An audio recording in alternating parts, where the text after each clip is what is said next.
¿Cómo puede una guerra durar 2 siglos y aún así no tener vencedores? Hubo un tiempo en que miles de hombres abandonaron sus hogares, cruzaron continentes y derramaron sangre en nombre de la fe.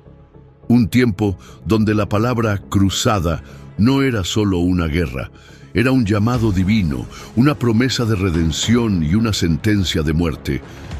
Pero lo que comenzó como una misión sagrada, pronto se convirtió en una cadena interminable de masacres, traiciones y ambición desmedida.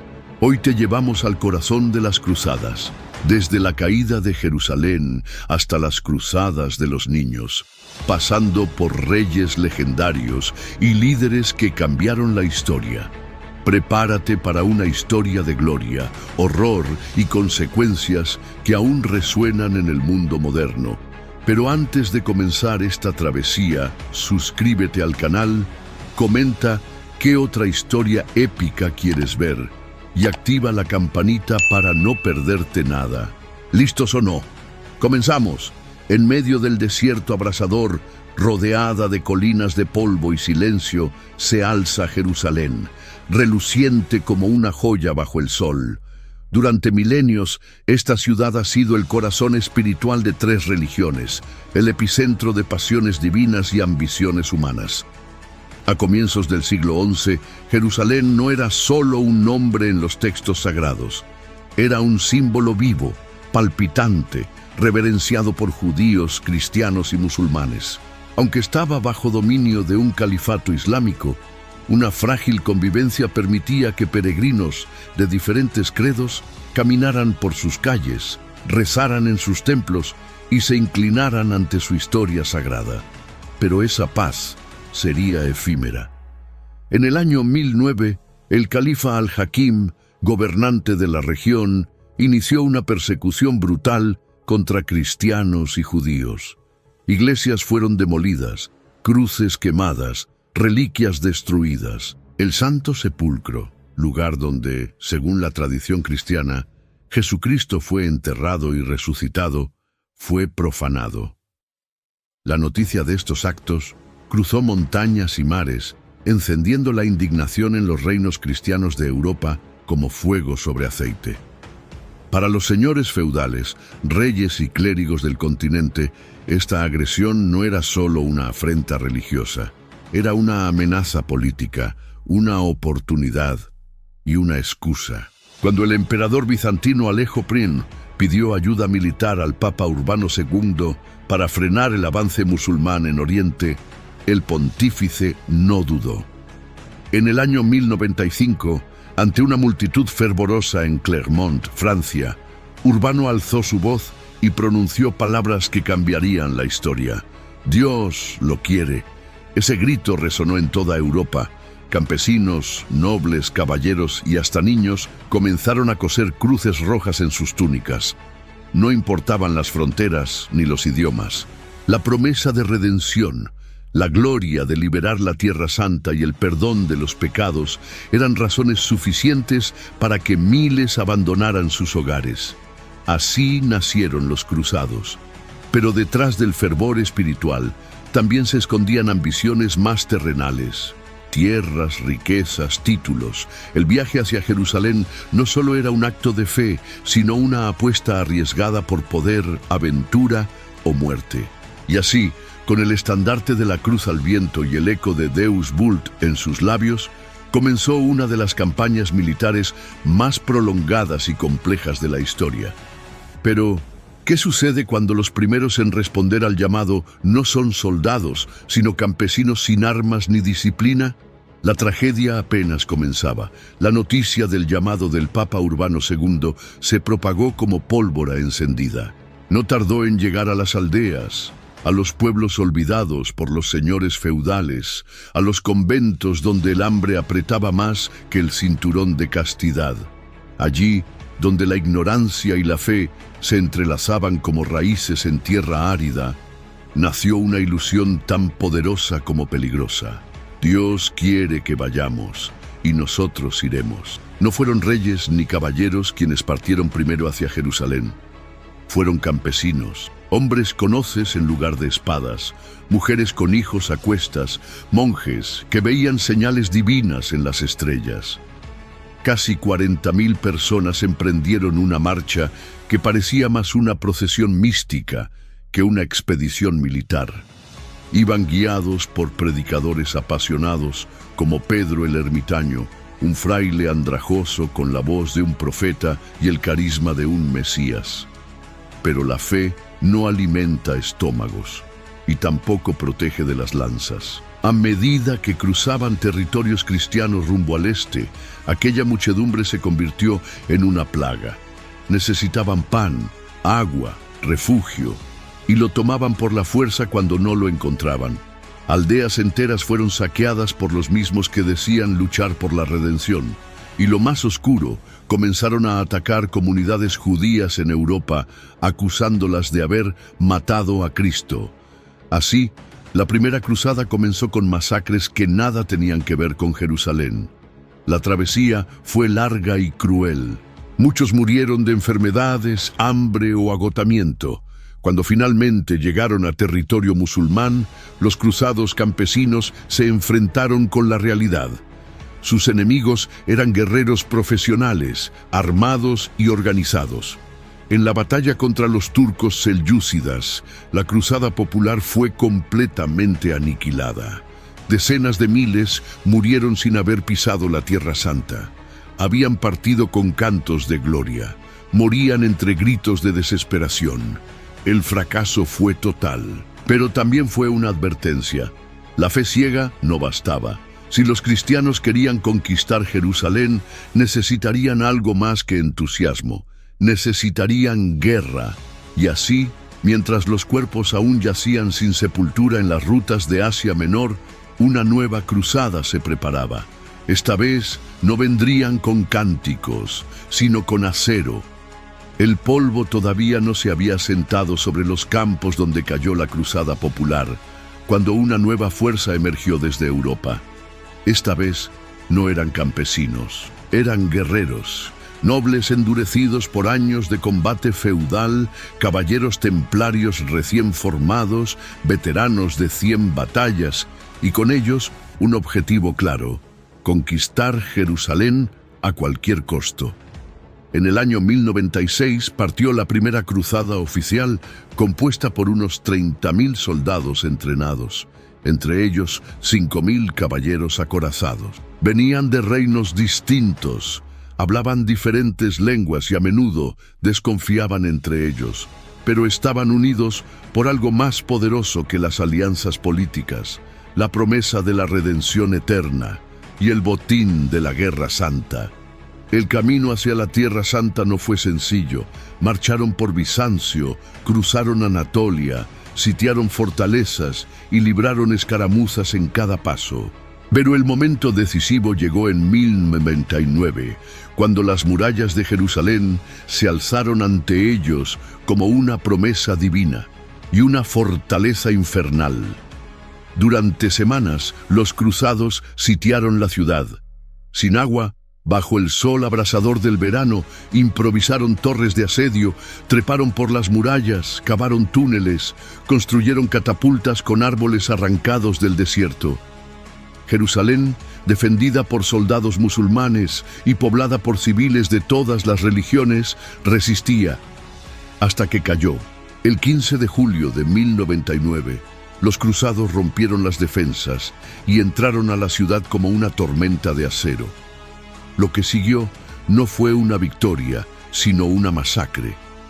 Cristianos mataron a musulmanes, judíos y a cualquiera que no llevara una cruz cosida en su ropa.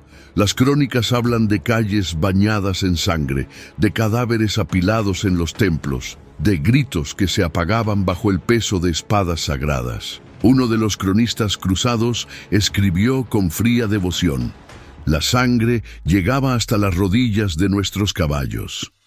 Para los cruzados, esa fue la voluntad de Dios.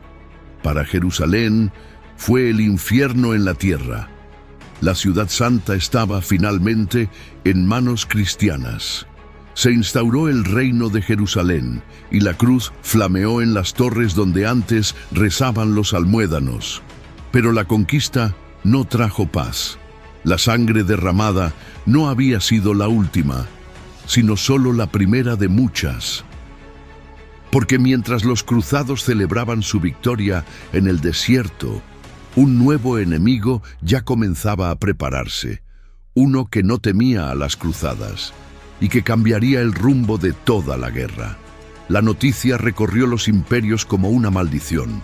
Jerusalén había caído de nuevo, esta vez en manos del más formidable de los líderes musulmanes, el sultán Saladino.